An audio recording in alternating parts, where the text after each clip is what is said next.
advancing the story. We're going forward. Barack Obama has a race problem. You know, it's a benefit to him, too, because the African-American vote is 90% in his favor.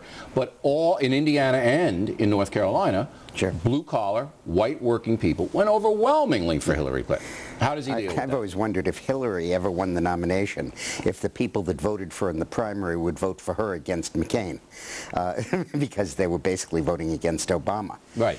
When you asked Carl what McCain should do and what Obama should do, I was thinking that they're not the two most important people this summer. They're the candidates, which is nice. But the real fight over the summer is going to be you and Hannity and Limbaugh and all of those folks against Obama over issues like Reverend Wright and Bill Ayers and all that. Yeah, but you're lumping me in with Sean and Rush Limbaugh. Well, it's not the same presentation. Yeah, but you and Sean were the two that broke the Wright story. But I'd break a story on McCain like that. Okay. And just to everybody, so everybody understands, we broke the drunk driving George Bush story. No, I'm not. Not me, but Fox News. Yeah, you're an equal opportunity mean guy. Look, any story that comes across our desk that we feel folks should know about, we're going to break. My point is that the source of negatives against Obama in this race is not John McCain. It's going to be the conservative media. And the liberal media is sort of out to lunch, and they only cover it after a couple of weeks, and then but wait a minute, you're diminishing the liberal media. That's a huge machine. NBC, CNN, New York Times will be outwardly rooting for Barack Obama. They will ruthlessly cut up John McCain. I don't think you just dismiss that. There'll be a lot of that, but John McCain is a given in this race. The variant is Barack Obama. John McCain is like the lever in the middle, and Obama's positives and negatives seesaw, and that will determine the race. And the determinant in the election will be whether we believe that Barack Obama is what he appears to be, or is he somebody who's sort of a sleeper agent who really doesn't believe in our system and is more in line with Wright's views. And that dialogue is going to be the key event that's going to be going on over the summer.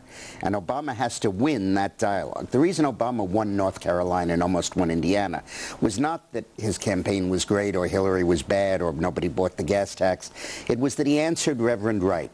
And that answer really was effective and productive and really good. Now, but it's not going to stand the test of time. Because this guy who used to have to convince people he wasn't a Muslim now is electable only if he can convince people he never goes to church. Because he has got to persuade people that he wasn't in the pew when Wright talked about his stuff. I don't know how much I agree with that. I think it's a bigger question about race. I think that there are a lot of fearful people. We don't know Barack Obama. He's got to get himself more known. He's got to come in here. Absolutely has to come in here if he wants to convince blue-collar people to vote for him. Right.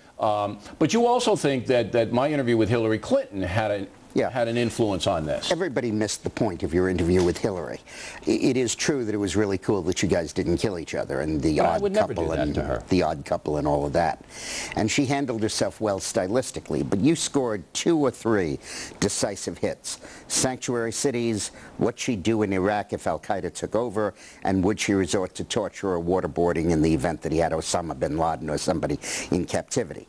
And between all of the folksy stuff that Hillary was doing, she reminded people that she's a liberal, a way-out liberal. And the result, I think, was that she blunted her own blue-collar offenses. So you think the interview hurt her? Yes. But whereas a lot of the pundits think the opposite. The pundits were just looking at the style. The voters were listening to the substance. Interesting. Now, if you're advising Barack Obama, he's got to, as you said, and I agree with you, I don't think it's Reverend Wright. I think Reverend Wright's over, unless there's some other crazy thing that comes out. But I do think it's the race thing. Well, the way... How do you handle that thing? Obama got into the election and was popular because he was not Jesse Jackson or Al Sharpton. That's right. Never mentioned their names, but he said, I'm the other guy. Right. Now he has to be not Reverend Wright. He has to go to the Iwo Jima Memorial and talk about American sacrifice. Well, what about his wife? Doesn't his wife have to do that too? She does too.